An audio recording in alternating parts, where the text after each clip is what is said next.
द्रोणाचार्य के मन में पांडवों के प्रति द्वेष पैदा करने और युद्ध के लिए जोश दिलाने के लिए दुर्योधन ने पांडव सेना की विशेषता बताई।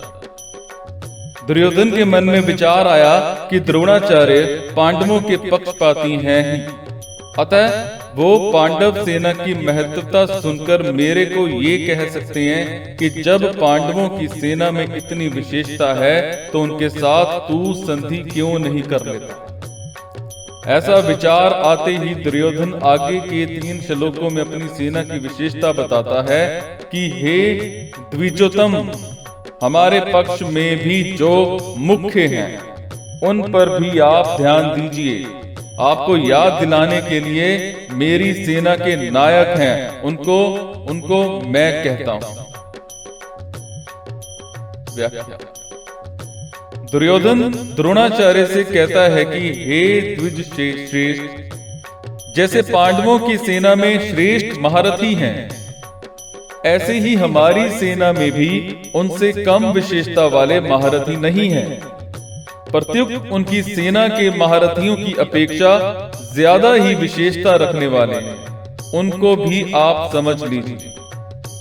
तीसरे श्लोक में पश्य और यहाँ निबोध क्रिया देने का तात्पर्य है कि पांडवों की सेना तो सामने खड़ी है, इसीलिए उसको देखने के लिए दुर्योधन पश्य मतलब देखिए क्रिया का प्रयोग करता है।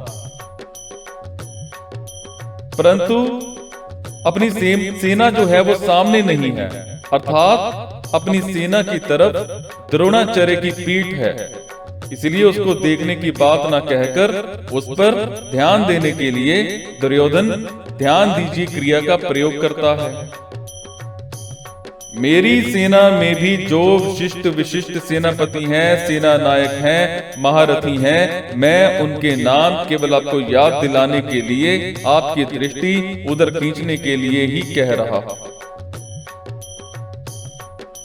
हमारे बहुत से सेना नायक हैं, उनके नाम मैं कहां तक कहूं, इसलिए मैं उनका केवल संकेत मात्र करता हूं, क्योंकि आप तो सबको जानते ही हैं।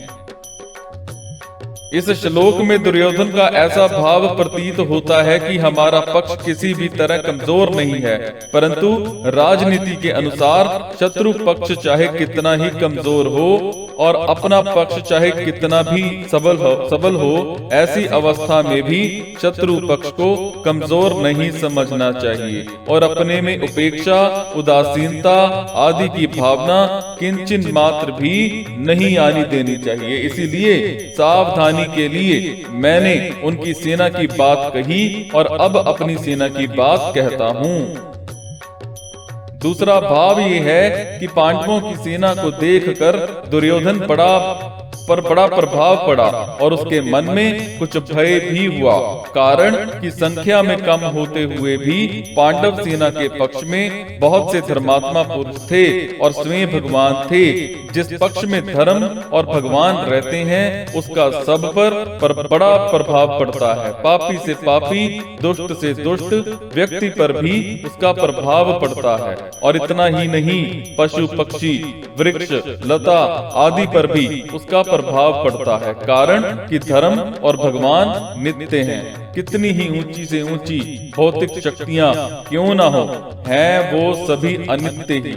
इसलिए दुर्योधन पर पांडव सेना का बड़ा असर पड़ा, परंतु उसके भीतर भौतिक बल का विश्वास मुख्य होने से वो द्रोणाचार्य को विश्वास दिलाने के लिए कहता है कि हमारे पक्ष में जितनी विशेषता है उतनी पांडवों की सेना में नहीं है, अतः हम उन पर सहज ही विजय कर सकते हैं।